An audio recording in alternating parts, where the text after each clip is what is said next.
आता या बुलेटिनमध्ये बघूयात बातमी 36 जिल्ह्यांची। पालिका निवडणुकींच्या पार्श्वभूमीवर दोन्ही राष्ट्रवादींनी बालेकिल्ला असलेल्या पिंपरी चिंचवड शहरावरती पुन्हा लक्ष केंद्रित केलंय। शरद पवार आणि अजित पवार यांचे आज स्वतंत्र मेळावे होणार असून त्याद्वारे दोन्ही राष्ट्रवादी शक्ती प्रदर्शन करणार आहेत। साताऱ्यात होत असलेल्या 99व्या अखिल भारतीय मराठी साहित्य संमेलनाच्या स्वागताध्यक्षपदी सार्वजनिक बांधकाम मंत्री शिवेंद्रसिंहराजे भोसले यांची एकमताने निवड करण्यात आली। अखिल भारतीय मराठी साहित्य महामंडळाचे कोषाध्यक्ष विनोद कुलकर्णी यांनी ही माहिती दिली। राज्यातील विकास प्रकल्पातील कंत्राटदारांची सुमारे 90,000 कोटी रुपयांची देणी थकीत असून ही देणी तातडीने अदा करावीत, अन्यथा कंत्राटदार न्यायालयाचे दरवाजे ठोठावणार असल्याचा इशारा त्यांनी दिला। परिणामी कंत्राटदारांची देणी फेडण्यासोबतच मोठे खर्च भागवण्यासाठी राज्य सरकार कर्ज काढणार आहे। राज्यामध्ये घर खरेदी विक्रीच्या व्यवहारामध्ये वाढ होते, तसंच मोठ्या विक्रीला प्रकल्पासाठी करण्यात येणाऱ्या भूसंपादनात सुद्धा वाढ होत असल्यामुळे 2025-26 या वर्षासाठी नोंदणी आणि मुद्रांक शुल्क विभागाला तब्बल 56 कोटी रुपयांच्या महसुलाचं उद्दिष्ट देण्यात आलंय। केंद्रातील मोदी सरकारच्या कार्यकाळाला 11 वर्ष पूर्ण झाली। हा 11 वर्षांचा काळ म्हणजे विकसित भारताचा अमृतकाळ। सेवा, सुशासन आणि गरीब कल्याणची ही 11 वर्ष आहेत, अशा शब्दात सुधीर मुनगंटीवार यांनी पंतप्रधान मोदींचं कौतुक केलं। वसई विधानसभा मतदारसंघाच्या आमदार स्नेहा दुबे पंडित यांच्या वसईतील माणिकपूर इथल्या मुख्य जनसंपर्क कार्यालयाचं उद्घाटन झालं, मुख्यमंत्री देवेंद्र फडणवीस यांच्या हस्ते। इतक्या वर्षात जी खंत आमची होती, लोकसभेत तर कमळ फुलायचं पण विधानसभेतलं कमळ तिकडेच राहायचं, मात्र या निवडणुकीत वसई बंद दोन्ही ठिकाणी कमळ फुललं असं म्हणत मुख्यमंत्री देवेंद्र फडणवीसांनी आमदार स्नेहा दुबे पंडित यांचं कौतुक केलं। धानाला बोनस मिळण्यासाठी सरकारकडे वारंवार पाठपुरावा केलाय, पण काही नेते याचं श्रेय घेत असल्याचं वक्तव्य प्रफुल्ल पटेलांनी केलं। मुंबईसह राज्यात पावसाचा जोर वाढलाय। मुसळधार पावसामुळे पूर, पाणी तुंबण्याच्या घटना घडतायत। पावसाचा जोर पुढचे 5 दिवस कायम असणार आहे। हवामान खात्यानं पुढील 5 दिवस मुसळधार आणि अतिमुसळधार पावसाचा इशारा दिलाय। जळगावच्या नांदगावात झालेल्या वादळी पावसानं अनेक शेतकऱ्यांच्या शेतीचं नुकसान झालं। नांदगावात 4 एकर क्षेत्रावरची केळीची बाग उद्ध्वस्त झाली, त्यामुळे शेतकऱ्यांचं लाखो रुपयांचं नुकसान झालंय। मुंबई शहर आणि उपनगरात मुसळधार पावसानं हजेरी लावली, मात्र तरी देखील मुंबईकरांची तहान भागवणाऱ्या धरण क्षेत्रात अद्यापही पावसानं जोर धरलेला नाही, त्यामुळे पाणीपुरवठा करणाऱ्या धरणात 8.60% पाणीसाठा शिल्लक आहे। सोमवारी पावसानं दिवसभर मुंबईला चांगलं झोडपून काढलं। या पावसामुळे बऱ्याच परिसरातील सखल भागात पाणी तुंबल्यामुळे वाहतुकीला देखील फटका बसला होता। अंबा, कुंडलिका, पाताळगंगा या प्रमुख नद्या इशारा पातळीवरून वाहत आहेत, तसंच उल्हास नदीच्या पाणी पातळीत वाढ झाल्यामुळे सावधानतेचा इशारा देण्यात आलाय। ठाणे जिल्ह्यातील शहरी भागासह ग्रामीण भागात पावसानं दमदार हजेरी लावली, त्यामुळे गेल्या 3 ते 4 दिवसांपासून उकाड्यानं हैराण झालेल्या ठाणेकरांना दिलासा मिळालाय। जिल्ह्यामध्ये मागील 24 तासात 35.6 मिलीमीटर इतक्या पावसाची नोंद करण्यात आली। मुसळधार पावसाचा फटका विमानांना देखील बसलाय। पाऊस आणि ढगांमुळे दृश्यमानता कमी झाल्यामुळे काही विमानांची उड्डाणं विलंबानं झाली। मुंबईच्या हवेत झालेल्या बदलानंतर एअर इंडिया, इंडिगो इत्यादी कंपन्यांनी प्रवाशांसाठी मार्गदर्शक सूचना जारी केल्या आहेत। कोकण, मध्य महाराष्ट्रात जोरदार पाऊस होत असला तरी विदर्भात मान्सून हवा तसा सक्रिय नाही। चिंतेचे ढग त्यामुळे निर्माण झालेत। मृग नक्षत्र संपायला 5 दिवस शिल्लक असताना हवामान प्रणाली तयार होत नसल्यामुळे हे नक्षत्र देखील कोरडत जात आहे। पावसाअभावी पेरणी खोळंबल्यामुळे शेतकऱ्यांचं गणित पूर्णपणे बिघडतंय। देशामध्ये यूपीआयद्वारे होणारे आर्थिक व्यवहार आता अधिक जलद होणार आहेत। भारतीय राष्ट्रीय पेमेंट कॉर्पोरेशननं व्यवहारांवरील प्रतिसाद वेळ ही 30 सेकंदांवरनं कमी करून 10 सेकंद केली आहे। थकलेलं अनुदान, न परवडणाऱ्या दरातील पुरवठा, भ्रष्टाचाराचे आरोप, राज्य सरकारचं दुर्लक्ष यामुळे शिवभोजन थाळी योजनेला घरघर लागली आहे। गरीब, गरजू, मजूर, शेतकरी, बेघर, विद्यार्थी आणि कष्टकऱ्यांना स्वस्त दरात पौष्टिक जेवण उपलब्ध करून देण्याच्या उद्देशानं सुरू केलेली अनेक शिवभोजन केंद्रांना टाळं लागलं असून लक्ष न दिल्यास उर्वरित देखील बंद होण्याच्या मार्गावर आहेत। पुणे जिल्हा सहकारी दूध उत्पादक संघ कात्रज डेअरीनं दूध विक्री दरामध्ये 2 रुपयांची वाढ करण्याचा निर्णय घेतलाय। संघाच्या वाहतूक आणि इतर खर्चामध्ये वाढ झाल्यामुळे दूध विक्री दर वाढवणं क्रमप्राप्त झाल्यामुळे संघानं मध्यरात्रीपासून वाढ करण्याचा निर्णय घेतलाय। अंधेरी पश्चिम परिसरात येत्या गुरुवारी तब्बल 11 तासांसाठी पाणी पुरवठा बंद असणार आहे। गोखले पुलाखालील वांद्रे जलवाहिनीवरील दुरुस्ती कामासाठी पाणी पुरवठा बंद असेल। ठाणे महानगरपालिकेला स्टेम प्राधिकरणाकडून होणारा पाणीपुरवठा अत्यावश्यक दुरुस्ती कामामुळे बुधवारी 18 जून 2025 रोजी सकाळी 9 वाजल्यापासून ते गुरुवारी 19 जून 2025 रोजी सकाळी 9 वाजेपर्यंत बंद असणार आहे. या काळात ठाण्याच्या काही भागात 12 तास पाणीपुरवठा बंद असेल. राज्यात दिवसेंदिवस कोरोनाबाधित रुग्णांच्या संख्येत वाढ होते. काल कोरोनाचे 34 नवे रुग्ण सापडलेत. त्यामुळे रुग्णांची संख्या आता 2041 वर पोहोचली आहे. तर मुंबईतल्या एका कोरोनाबाधिताचा मृत्यूही झालाय. मागच्या आठवड्यात झालेल्या ड्रीम लायनर अपघातानंतर एअर इंडियानं आपल्या ताफ्यातील 22 बोईंग 787 विमानं म्हणजेच 787 विमानं यांची विशेष तपासणी पूर्ण केली आहे. एअर इंडियाच्या ताफ्यात एकूण 33 ड्रीम लायनर विमानं आहेत. केंद्र सरकारनं 16व्या जनगणनेसाठी सोमवारी अधिसूचना जारी केली. यामध्ये जातनिहाय जनगणनेचाही समावेश आहे. ही जनगणना 2026-27 मध्ये होणार असून त्यासाठी 13,000 कोटी रुपयांचा खर्च येणार आहे.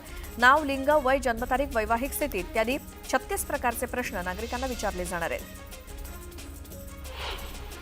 राज्यात वेळेपूर्वीच दाखल झालेल्या मान्सूननं सर्वत्र दमदार हजेरी लावली आहे. त्यामुळे हिवतापाच्या रुग्णांची संख्या वाढत असून मे 2024च्या तुलनेत 31 मे अखेर हिवतापाच्या रुग्णसंख्येत वाढ झाली आहे.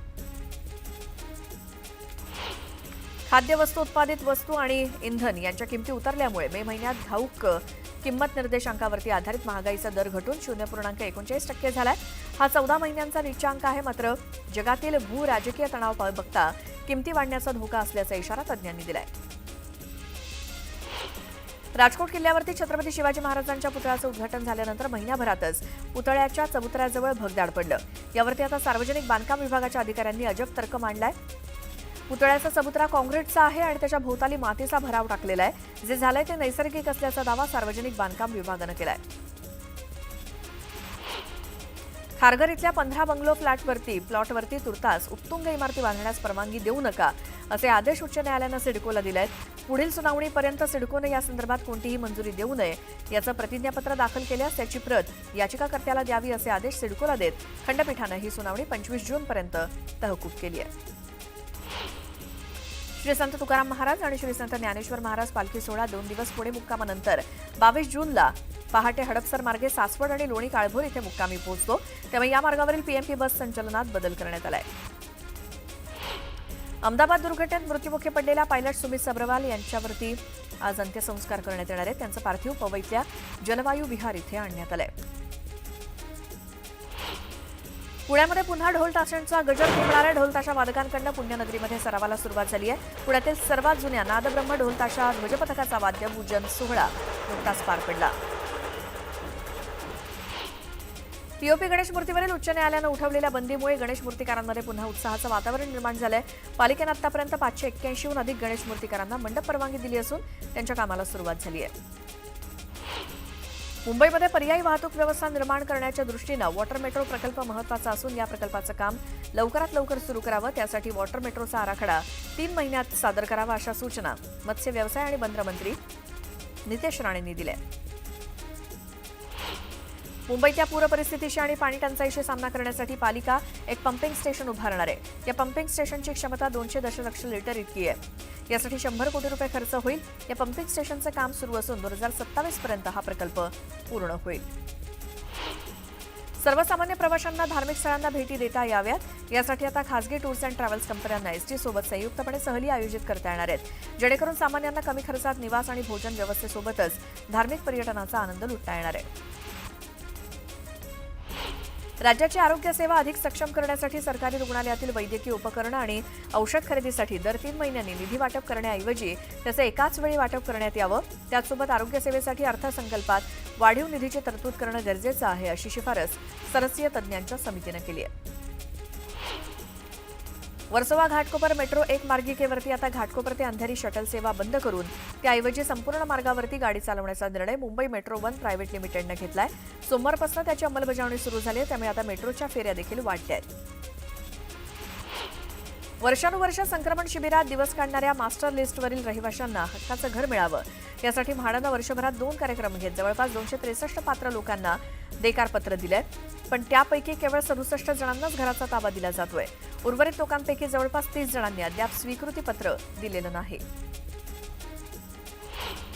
येत्या काही आठवड्यात आधार प्राधिकरण क्यूआर कोडवरती आधारित ॲप्लिकेशन आणणार असून त्यावरती आधार कार्डची झेरॉक्स देण्याची गरज संपणार आहे. झेरॉक्स ऐवजी वापरकर्ते आपल्या आधारची डिजिटल आवृत्ती वापरू शकतील.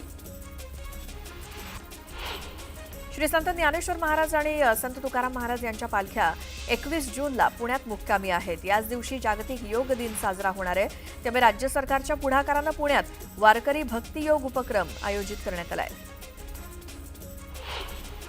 भारताच्या शहरी आणि ग्रामीण भागात तरुण वर्ग तसंच महिलांच्या बेरोजगारीच्या दरात वाढ झाली आहे.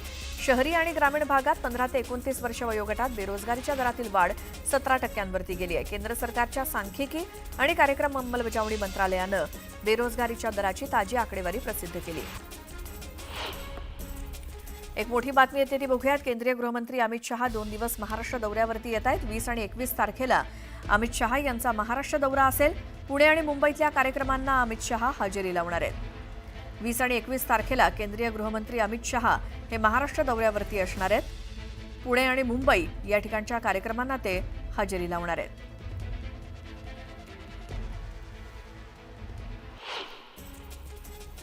पुणे महानगरपालिकेच्या निवडणुकीसाठी प्रशासनाकडून प्रभाग रचना केली जाणार आहे. त्याचवेळी कोणत्या पक्षाला, कोणत्या माननीयांना ही प्रभाग रचना सोयीस्कर होणार अशी देखील चर्चा रंगली आहे. आयुक्त नवल किशोर राम यांनी या चर्चांना मी थारा देत नाही.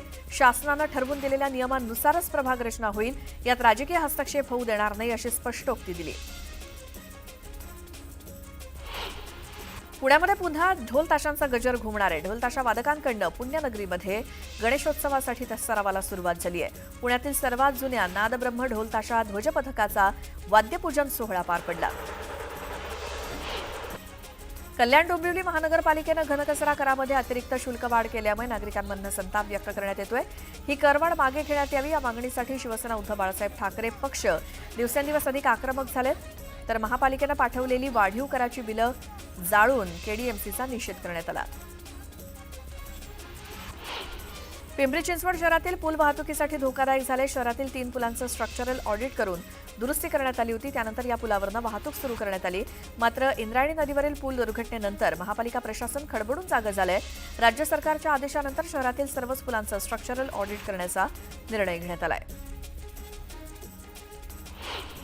कुंडबळा अपघाताच्या पार्श्वभूमीवर सार्वजनिक बांधकाम विभागाच्या अखत्यारीत असलेल्या ब्रिटिशकालीन पुलांसह गेल्या काही वर्षात बांधण्यात आलेल्या पुलांची तपासणी करण्यात येणार आहे अशी माहिती मुख्य अभियंता अतुल चव्हाण यांनी दिली.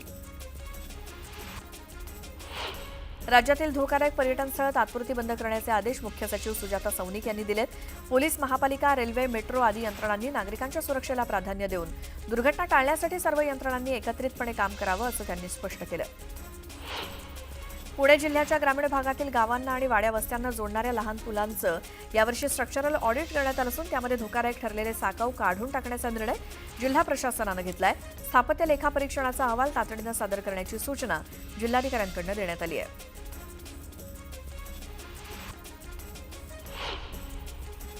यानंतर एक मोठी बातमी पुण्यातून. कुंडमळा येथील लोखंडी पूल कोसळल्याप्रकरणी चौकशीसाठी समिती गठीत करण्यात आली आहे. या दुर्घटनेच्या चौकशीसाठी 6 शासकीय अधिकाऱ्यांची समिती 15 दिवसात अधिकाऱ्यांना अहवाल सादर करणार आहे. पुण्यामधील मावळ इथे कुंडमळा येथील लोखंडी पूल जो कोसळला या प्रकरणाच्या चौकशीसाठी एक समिती गठीत करण्यात आली आहे. या दुर्घटनेच्या चौकशीसाठी 6 शासकीय अधिकाऱ्यांची समिती ही 15 दिवसात जिल्हाधिकाऱ्यांना अहवाल सादर करणार आहे.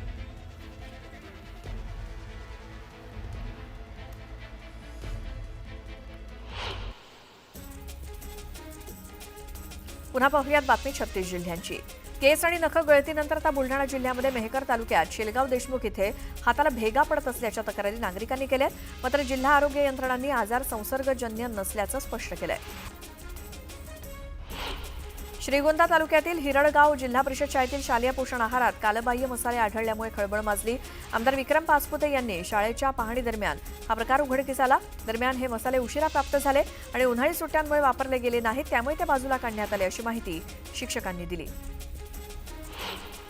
जळगाव जिल्ह्यातील चाळीसगाव तालुक्यातील रहीपुरी शिवारातील बंधाऱ्यातील वाळू मिश्रित गाळ काढण्याचा ठेका सुरू करण्यात यावा या मागणीसाठी परिसरातील ग्रामस्थ आणि शेतकरी आक्रमक झालेत. रहीपुरी शिवारात असलेल्या बंधाऱ्यावरनं परिसरातील 8 ते 10 गावांचा पाणीपुरवठा केला जातो.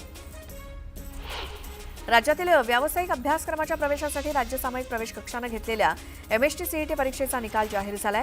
राज्यातील जवळपास 4,22,663 विद्यार्थ्यांनी ही परीक्षा दिली तर तब्बल 22 विद्यार्थ्यांना 100% मिळालेले आहेत.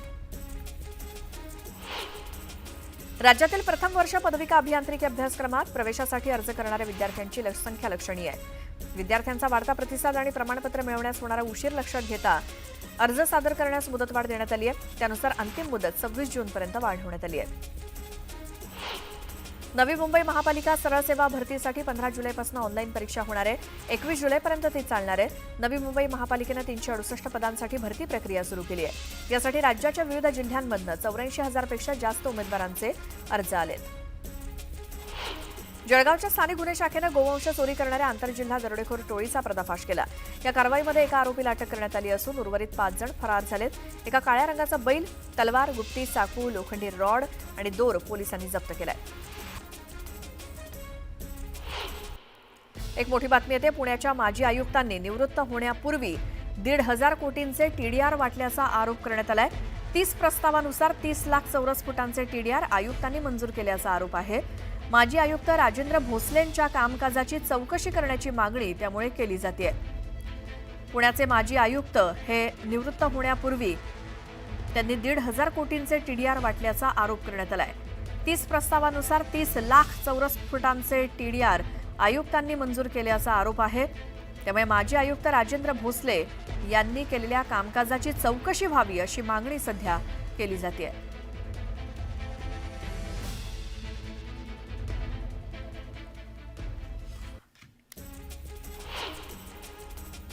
नाशिकमध्ये सुरू असलेल्या आश्रमशाळेच्या कर्मचाऱ्यांचं आंदोलन तात्पुरतं स्थगित करण्यात आलंय. आदिवासी विकास मंत्री अशोक उईकेंच्या आश्वासनानंतर आंदोलन स्थगित झालंय.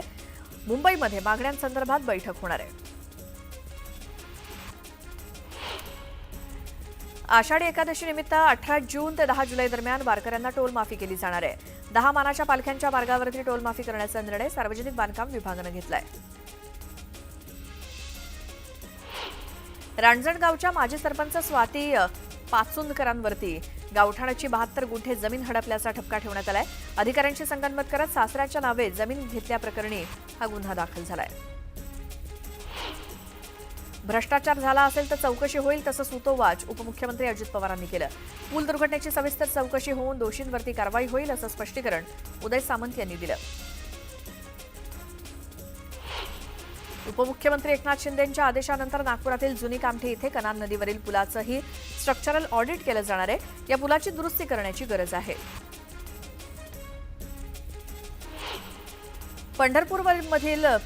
पंढरपुरातील चंद्रभागा नदीवरील ब्रिटिशकालीन दगडी पुलाचं स्ट्रक्चरल ऑडिट होण्याची गरज आहे. शहरातील 127 मठ आणि इमारती सुद्धा धोकादायक आहेत. त्याकडे देखील प्रशासन दुर्लक्ष करत आहे. गंगापूर शहरापासून केवळ 7 किलोमीटर अंतरावरती गोदावरी नदी आहे. तरी देखील गंगापूर शहराला 20 दिवसाआड पाणी पुरवठा होतोय. या विरोधात गंगापूर नगर परिषदेसमोर नागरिकांनी आंदोलन केलं. छत्रपती संभाजीनगरच्या कन्नडमधील उपविभागीय कार्यालयात 2-2 वर्ष विद्यार्थ्यांची जात प्रमाणपत्र पडू नयेत. रंगा लावून सुद्धा ही प्रमाणपत्र दिली जात नाहीत. या विरोधात स्थानिकांनी प्रशासनाचा निषेध करत अधिकाऱ्यांना जाब विचारला. वर्ध्याच्या हिंगणघाटमध्ये पान पक्ष्यांच्या घरट्यांची गणना करण्यात आली. गणना करताना विविध पान पक्ष्यांची 915 घरटी आढळली. निसर्ग साथी फाउंडेशन, महाराष्ट्र पक्षी मित्र संघटना आणि नगर परिषदेच्या उपक्रमातून ही गणना करण्यात आली. उच्च शिक्षित तरुणाला जुवा खेळण्याची सवय लागल्यामुळे नोकरी सोडून ते जुगार खेळू लागले. यातूनच तो चोरीच्या नादाला सुद्धा लागलाय. एमटेक पर्यंत शिक्षण घेतलेल्या अट्टल चोरट्याला पोलिसांनी नागपूरच्या धंतोली परिसरातून अटक केली. मुंबईच्या दहिसर परिसरात एका महाविद्यालयीन तरुणीच्या नावानं बनावट इंस्टाग्राम आयडी तयार करून अश्लील संदेश प्रसारित करण्यात आला. या प्रकरणातील आरोपीला कर्नाटकातील सांदूरमधून अटक करण्यात आली. बुलडाण्याच्या कंजारा गावात एकानं पहिली पत्नी असून सुद्धा दुसरं लग्न करण्याचा प्रयत्न केला. बेकायदेशीरपणे दुसरं लग्न करण्याच्या प्रयत्नात असलेल्या तरुणावरती गुन्हा दाखल झालाय. धारदार शस्त्रानं दहशत पसरवणाऱ्या आरोपीला अटक करण्यात आली. नागपूरच्या पारडी परिसरातनं आरोपीला ताब्यात घेतलंय. कारवाई करणाऱ्या पोलीस कर्मचाऱ्याला धक्का देऊन आरोपीने जमिनीवर पाडलं. यामध्ये पोलीस कर्मचारी जखमी झालाय. विरारमध्ये महावितरणची रोड लाईन तुटून स्फोट झाला. कोपरी नाका परिसरात ही घटना घडल्यामुळे महावितरणचा गलथान कारभार समोर आलाय. नंदुरबारच्या अतिदुर्गम भागातील मोराफळी घाटात पिकअपचा भीषण अपघात झाला.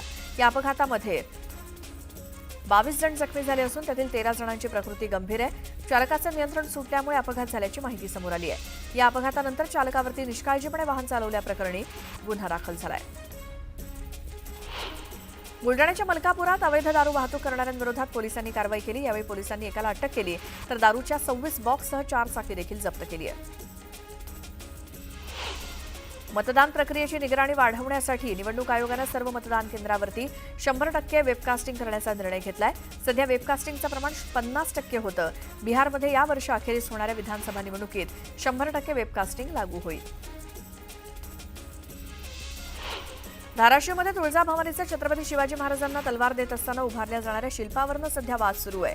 त्यातच तुळजाभवानीला दिलेली भारतमाता उपाधी, मंदिर विकास आराखडा वाद यावरती तोडगा काढण्यासाठी आज मुंबईमध्ये बैठक होणार आहे. धाराशिवचे पालकमंत्री प्रताप सरनाईक यांच्या अध्यक्षतेखाली ही बैठक आयोजित केली आहे.